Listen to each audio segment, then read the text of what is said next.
Hello and welcome. This is Cheryl. Thank you so much for joining me today. In this video, I'm going to create some shaped holiday tags. When we get closer to Christmas, I typically like to revisit some of the die sets that I really enjoyed creating with and use them to create holiday tags. So I'm using these three die sets. I've done previous videos on them, sometimes more than one video, but I'm going to use them to create some unique shaped holiday tags. Now, this first one uses the Christmas morning Nativity die set, and it's a very simple but elegant die set. I die cut the base of the tag out of some heavy white cardstock, the silhouette out of some black, and then for the star, I die cut some Inka gold cardstock. This is a beautiful gold cardstock that has an iridescent shimmer to it. For the background, I'm going to do some really simple but light ink blending. I think that's going to look gorgeous behind that silhouette. I'm using several distress inks for it. I've got Saltwater Taffy for the first color. Then I'm using Wilted Violet. Next, I'm bringing out some Tumbled Glass as well as Chipped Sapphire. And I'm doing this all on my sticky mat with some large Spellbinders ink blending brushes. I love using these brushes when I want just a really light coat and want to have nice control over the ink color. They're perfect for that.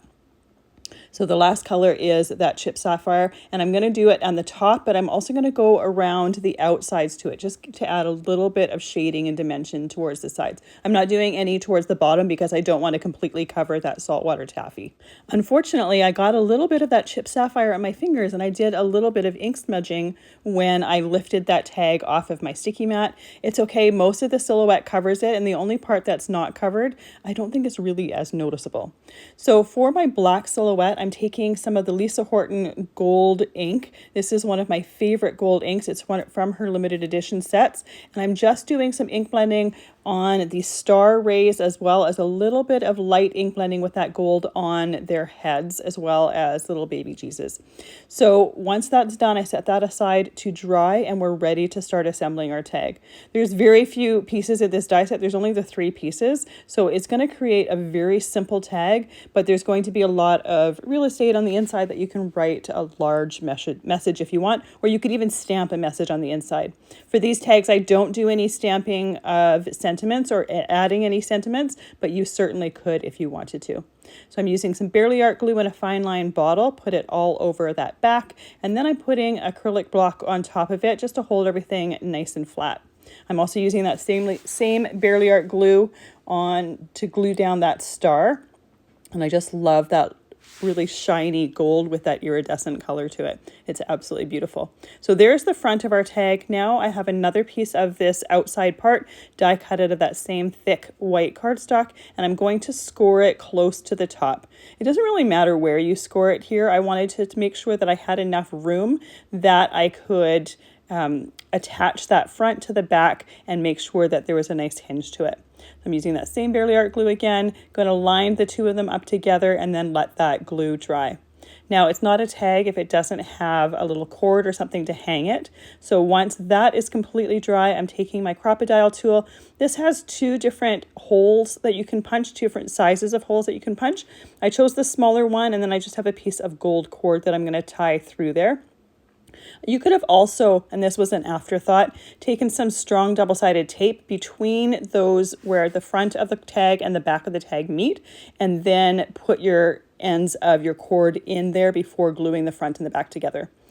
I love the fact that not only does this create a tag that has an opening that you can write a message in, but it also stands. So if you wanted to display it, you could easily do that. For my second tag, I'm using the classic Christmas tree die set. This is from one of the recent lines from Simon Hurley, and I absolutely love the texture and dimension you get from this tree. Obviously, this is going to be a smaller tag than the first one. You don't have to make all tags very large. They can be nice and small and simple. And to be honest, my next one is going to be slightly smaller than this. So I have my pieces die cut, and I just die cut them out of cardstock scraps. It's another way that I like to use my cardstock scraps when it gets closer to Christmas. I will sometimes use die cuts that I've created that I haven't used, and sometimes just leftover pieces of cardstock from when I have been creating. and use those pieces up, or try to use some of those pieces up. I took a little bit of Rustic Wilderness and Vintage Photo Distress ink and ink blended the center of my green cardstock pieces as well as the brown inside of the tree. And then I used that same Lisa Horton Gold ink pad that I used in my first tag, and I put just a little bit on the edges of the tree branches. I thought it would be nice to have that little touch of gold kiss to the edge when you tilt it into the light. Now that I've got my ink blending done, we're ready to start assembling. And for this tag, I did exactly the same thing as the first one. I have 2 of these trees cut. I have one off to the side that I'm going to attach to the back later. All of my tags are created the same that way, but you could easily create these tags and just have one layer to them and write on the back if you wanted to. I like the fact that by doing it this way, you can have your writing hidden if you want, but it's certainly an option to just write on the back. Once that trunk is glued down, I can glue down the little pieces to the tree here. And I always make sure when I'm adding the glue to try to put it on areas where there's areas that are sticking out that could possibly catch on things. I want to make sure that they are glued down securely. And I'm using that acrylic block to hold everything down nice and flat while adding glue to the next piece. It's just a way to kind of continue to work or do something, be productive, without having to sit there waiting to hold something, waiting for it to dry. While that glue is setting, we're ready to work on the back, and I did exactly the same thing as the first card. I took out my scoreboard and scored a little bit from the top, and again, it just depends on how much you want it to be connected as to how much or how far down you score it. Once that is glued together, we're ready to start decorating and assembling the tree. Now, this is one of the places where I have some die cuts that I had created for previous projects that I didn't use all of them. And anytime I have extra die cuts, I'll typically put them in little Ziploc bags, save them with that die set. So then next time I go to use that die set, I already have some pieces cut. And if they work with the color scheme I'm wanting to create with, it's perfect. I can just use those pieces. I'm using some tweezers to hold these little ornament die cuts because they are so tiny. And I've also die cut a few extra ones out of that same Inka gold cardstock because I just really love that holographic shimmer to that gold. Gold isn't one of my favorite metallics. I use it fairly often because it just works with different color schemes, but because gold tends to be fairly yellow sometimes, and yellow is my least favorite color. It's one of my least favorite of the metallics, but I really love that Inka gold with that holographic shine. That one is one of my favorites. So I'm adding a variety of the different ornaments here. Some of them are out of some crimson cardstock. Some of them are out of some of the treasured gold cardstock pack. I've die cut some of the scraps from that as well. And by doing that, I have some different gold ornaments that have different textures. So I have some of that Inka gold, like I said before, some that are just plain mirror gold, and some that are a glitter gold, as well as those red ornaments. So I do like to try to scatter them around the tree so that I don't have a whole bunch of the same ornaments clustered in one spot. And this isn't all the ornaments that I'm going to add to this card. So once I have this done, I can add the next element. And that element may or may not surprise you. It's something I use every once in a while. I don't use it for everything, but I use it every once in a while when it's appropriate. And it's nail gems. Nail gems come in these packages that have a whole bunch of variety. They usually have a bunch of different sizes of the same type of gem. This particular one has these really pretty pearl ones with a gold outline to them that works perfectly for this tree. It ties in with the gold, and I really like the pop of the little white pearl in the center. So I'm going to use a jewel picker to pick those up and put them into the glue. And I'm using that same Barely Art glue. It works perfectly for this as well. You do want to wait a little bit longer for this to dry with the liquid glue because of the fact that we're using the liquid glue to glue something that's non-porous to the paper. So I want to make sure that it does dry completely before I move on to the next step. After using these pearls with the gold, I'm also going to use some rhinestones. And those rhinestones are part of the nail gems as well, and they also come in a few different sizes. For this project, I'm only going to use one of the sizes, but you could certainly mix and match and use a bunch of different sizes just to create a bit of variety. I love the fact that there are different sizes to choose from, so you can really pick and choose what works best for the project that you're creating. Now, the rhinestones themselves are more of a silver white, so they don't necessarily go with the green, red, gold color scheme we have here, but that's not going to be for long. Once the glue is completely dry, we're going to change the color of the rhinestones, and that's the nice thing about having neutrally colored rhinestones, is that you can change them and customize your project to fit you. We're still using that same Bearly Art glue, and I'm also using the jewel picker to put it in place. This way my fingers don't get in the way. The only thing that you have to worry about or make sure is that the rhinestones are facing up, so every once in a while I will flip them over on my desk and then pick them up the right way. Once I have the area filled out as much as I want, I can let that completely dry, and then we will be ready to color in and customize those gems. Because I'm waiting for that glue to dry anyways, I might as well put my glossy accents on now and wait for that to completely dry. So I'm putting the glossy accents on the gold glitter ornaments as well as the red colored ornaments. And not only does it give it a nice shine to it, but it also gives it some rounded dimension, and I just love the look of it. When you first put the glossy accents on, it's kind of a milky colored consistency, but once it's dry, it's completely clear. With everything dry, we can use the Copic marker to color in those ornaments. I ended up using R37. I have R37 and R39. I did a couple of each of the gems in each of the colors, and they basically looked exactly the same, so you really only need one of them. Now, coloring gems works best with the darker colored Copic markers. You can use the lighter colored ones, but because alcohol ink is transparent, when you're using the lighter colored ones, you're not going to see a whole lot of color. So if you want to really see that color, you'll want to use a darker color. Last step is to add the gold cord to it, and I just took the gold cord and I wrapped it around the star and tied it in place. You could also use the crocodile to punch a hole in it, but I didn't want to pierce a hole in either the star or the top of the tree, and this was the perfect solution. This wrapping around right below the star just secured it in place. And then I can add another knot at the end of the cord, use my detailed scissors to trim off the excess. And here is our finished tag. Now, because we put the two pieces to the back, you can stand this up if you want to, but because there's a trunk on the front of the tree and not on the back, it's going to be not completely upright. It's going to be tilted towards the back. The solution to that would be to add the trunk part to the back part of the card as well. And then there's also a base part to that die set. You could add the tree base to it. I didn't really want that look for this, so I just had the trunk on the top. Another option would be to completely leave that back flap off so you can just write on the back of the tag. For the last tag, I'm using the Delivering Joy Sleigh die set, and I'm using it with some rose gold treasured cardstock. Now, I've used my gold and silver often, but I don't use the rose gold as often, and I'm not really sure why, because it's absolutely beautiful. The treasured cardstock packs have 15 sheets in them. They're 8.5 by 11, and they have 5 different finishes. So there is a mirror, a matte, a brushed, a glitter, and a pearl, and they all coordinate together beautifully.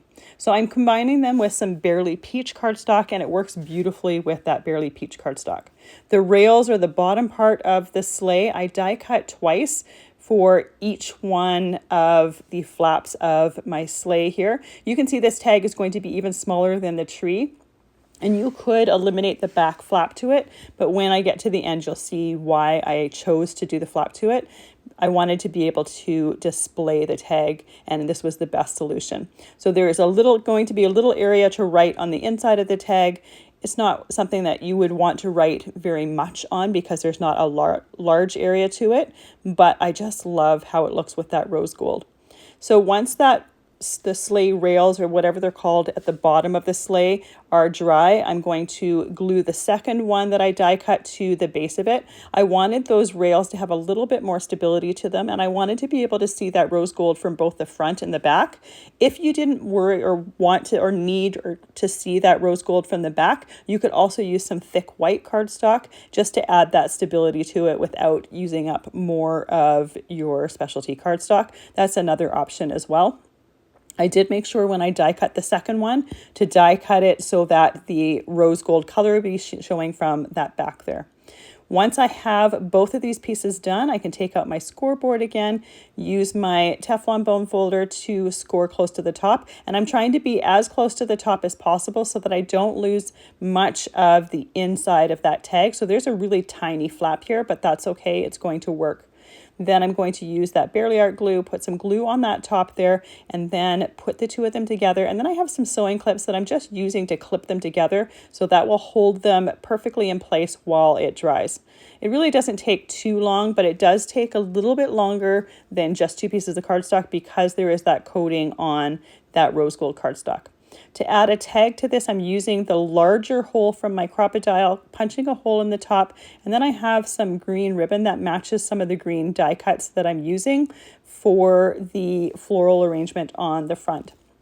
So for this tag, I'm using several of the different finishes from the rose gold cardstock. I have the mirror rose gold cardstock at the top of the sleigh. I have the matte for the rails at the bottom of the sleigh. And then I'm using some of the glitter, actually 4 different ones. Glitter cardstock for the pine branches in my arrangement. And then I've got the pearl there for that poinsettia one. Now the pearl looks more pink than it does rose gold, but it coordinates with the rest of it beautifully. So once I have that tag on there, I use my detailed scissors once again to trim the ribbon at the end. I wanted to make sure that I didn't have any excess ribbon there. Now I'm going to work on the arrangement. Now when I do any florals and foliage, I will often use my fingers to curve the die cuts so that they curve the way I want. I don't really like floral arrangements with just plain flat die cuts. I think if you curve them, it adds just a little bit of extra dimension. It makes them look a little bit more natural, even though we're using metallics for these pieces. I kind of like it when they look a little bit more natural. I also have the little Noel tag that's part of this set that I die cut out of that matte gold cardstock. While I'm layering these pieces, I know exactly where I want my poinsettia to be, and then I'm working from back to front. So I started with those glitter pine branches, did a few at the top and a few at the bottom. Then I'm doing my holly leaves, and these are the same sage green that I used with that ribbon, so it coordinates with it there. And then finally, the last step is going to be putting that poinsettia in the center. Now, because I'm using liquid glue here, I have a little bit of wiggle room so I can move and shimmy things as I need it. And I can also tuck things behind there if I find that there's an empty spot that I need something. I didn't find that this time, so I just put that poinsettia in the center.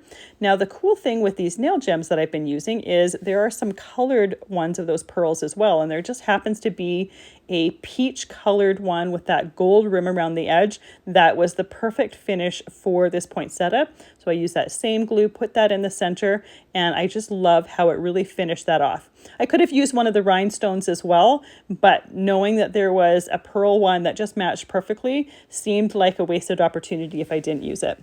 So here is the final tag, and this is the reason why I chose to do it this way and have a front and a back that flapped open, because I wanted to be able to stick it down and have it sit up on display just as a little sleigh. I thought it would be adorable to do that.